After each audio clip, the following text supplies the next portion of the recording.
Good job ang Samahang Taekwondo ng Pilipinas sa Chiang Mai International Taekwondo Championship 2024 sa Thailand. 29 na medalya ang nakuha ng team doon, kabilang po ang 12 gintong medalya.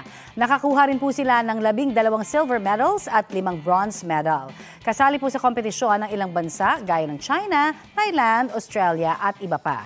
Sa ngayon, nakauwi na po ang team sa Pilipinas. Congrats at good job!